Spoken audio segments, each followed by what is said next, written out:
Hello everyone, আসসালামু আলাইকুম। আজকে আমি চিকেন চাপ রেডি করব। তার জন্য এই মশলাগুলো নিয়েছি। এখানে মরিচ নিয়েছি হাফ চা চামচ পরিমাণ, 1 চা চামচ পরিমাণ আদা রসুন পেস্ট, হাফ চা চামচ পরিমাণ ধনিয়া গুঁড়া, হাফ চা চামচ পরিমাণ জিরা গুঁড়া, একটা ডিম ভেঙে নিয়েছি, আর কাবাব মশলা নিয়েছি। সব কিছু দিয়ে প্রথমে আমি চিকেনটাকে ম্যারিনেট করে নিব। আর চিকেনটাকে আমি একটু কাঁটা চামচ দিয়ে কেচে নিয়েছি।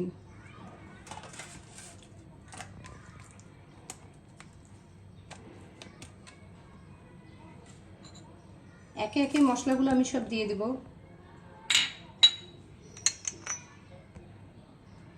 ধনিয়া গুঁড়া দিয়ে দিলাম, জিরা গুঁড়া দিয়ে দিচ্ছি,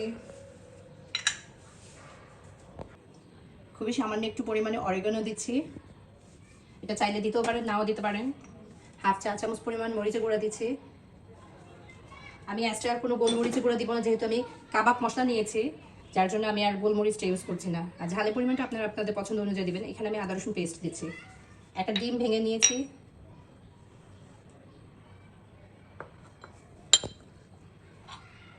আর 1 স্লাইস লেবু নিয়েছি, এটাকে চেপে দেবো।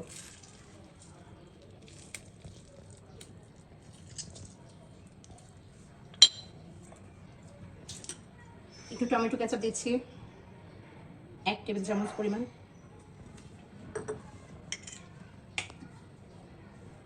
মাস্টার্ড পেস্ট দিব,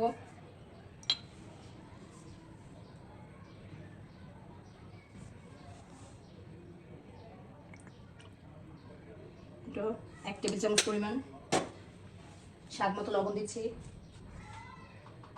খুবই সামান্য একটু লবণ দিব, যেহেতু সয়া সস অ্যাড করব, যার জন্য লবণের পরিমাণটা একটু বুঝে দিতে হবে। সব কিছু দিয়ে খুব ভালোভাবে মিক্স করে এটাকে আমি 1 ঘন্টা ম্যারিনেট করে রাখবো। হ্যালো গাইস, 1 ঘন্টা হয়ে গেছে ম্যারিনেট করা। এখন আমি এখানে 2 টেবিল চামচ বেসন নিয়েছি, এটাকে দিয়ে দেব। দিয়ে একটু ভালোভাবে মেখে নেব।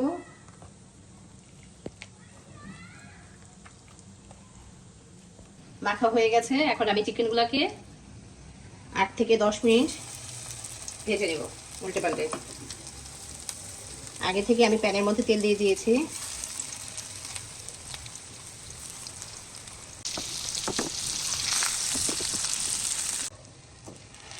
ভাজা হয়ে গেছে।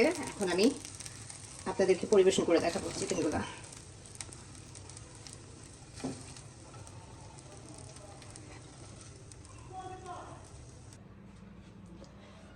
চিকেন চাপ তো রেডি হয়ে গেছে। এখন আমি একটা Salad sauce ready, Corbo. Ready করে দিচ্ছি। মায়োনেজ দিয়ে দেব,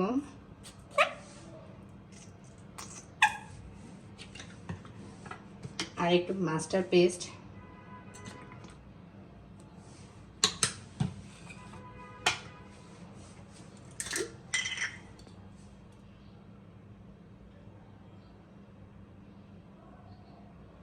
সবগুলো সস দিয়ে একটু ভালোভাবে মিক্স করে নিলে মজার একটি সস রেডি হয়ে যাবে। তো হয়ে গেল মজার এই চিকেন চাপটি। চাইলেই খুব সহজে বাসায় এই চিকেন চাপ এভাবে বানিয়ে নিতে পারেন। দেখুন কতটা সুন্দর হয়েছে। আর এরকম একটি সস দিয়ে এই চিকেন চাপটি খুব মজা করে ইফতারের টাইমে পরিবেশন করে নিতে পারেন। তো আজকের মতো এই পর্যন্ত। দেখা হবে পরের ভিডিওতে নতুন কোনো রেসিপির সাথে। আল্লাহ হাফেজ।